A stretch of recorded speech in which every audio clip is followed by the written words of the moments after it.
நம்ம இந்த லாகில் என்ன பார்க்க போகிறோம் அப்படின்னாக்க, சித்திரை திருநாளில் கனி காண்றதுக்கு வச்ச இந்த ஃப்ரூட்ஸை வச்சு ஒரு பாயசம் தான் செய்ய போகிறோம். இதற்கு தேவையான பொருட்கள் என்னென்னு பார்க்கலாம். முதல்ல மாம்பழம், அப்புறம் பலாப்பழம், வாழைப்பழம், சப்போட்டா, கிரேப்ஸு, வேறு என்ன பழம் இருக்கோ, பப்பாளி கூட சேர்த்துக்கலாம். எல்லா பழங்களையும் எடுத்து பொடி பொடியாக முதல்ல நறுக்கி கட் பண்ணி வச்சுக்கணும். அடுத்தது இதுக்கு இது ஒரு 1/2 கிலோ அளவுக்கு உருண்டை வெல்லம் எடுத்துக்கணும். கடலைப்பருப்பு வேக வச்சு எடுத்துக்கணும் தனியாக. அப்புறம் தேங்காய் மூடி ஒரு மூடி யூஸ் பண்ணணும். அப்புறம் முந்திரி, திராட்சை, ட்ரை ஃப்ரூட்ஸு அது ஒரு கப்பு நெய். இப்போ முதல்ல எல்லாத்தையும் பொடி பொடியாக இந்த ஃப்ரூட்ஸ் எல்லாமே நம்ம கனிக்கான வச்சோம். என்னென்ன ஃப்ரூட்ஸ் இருக்கோ எல்லாத்தையுமே கட் பண்ணி, கொய்யாலேருந்து எல்லாம் போடலாம், பப்பாளி போடலாம், என்னென்ன இருக்கோ நம்மக்கிட்ட எல்லாத்தையும். முக்கியமாக பலாப்பழம் வேணும் அந்த வாசனைக்கு. பொடி பொடியாக நறுக்கி ஒரு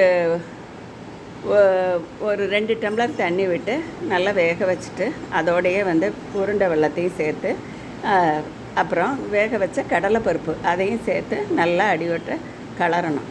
நல்லா கொதித்து வந்த பின்னாடி தேங்காயை நல்லா மிக்சியில் அரைச்சி அந்த பாயசத்தோடு சேர்க்கணும். சேர்க்குறப்ப நல்லா அந்த தேங்காய் பாலோடு சேர்ந்து கலவை கெட்டியாயிரும்.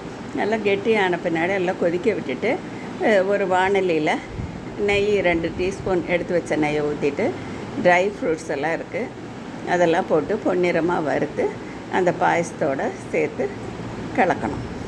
அப்புறம் இதுக்கு நடுவில் ஏலக்காயை பொடி பொடியாக பொடித்து அதில் தூவணும். இதுதான் பலாப்பழ பாயசம்னு சொல்லலாம், இல்லைன்னா கனி பாயசம்னு இது சொல்லலாம். இது சித்திரை திருநாளில் மட்டும்தான் செய்கிறது. இது கனி பார்த்ததுமே அந்த கனியை வச்சுட்டு ஒரு பாயசம் பண்ணுறப்ப அது அன்றைக்கி ரொம்ப ஸ்பெஷலாக இருக்கும். நமக்கும் டிஃப்ரெண்ட்டாக இருக்கும். மற்ற பாயசம் பண்ணுறத விட இது நல்ல டிஃப்ரெண்ட்டான ஒரு பாயசமாக இருக்கும் நமக்கு. அப்புறம் இதில் எல்லா ஃப்ரூட்ஸும் அடங்கியிருக்கிறதுனால நல்ல சத்தும் இருக்குது நமக்கு.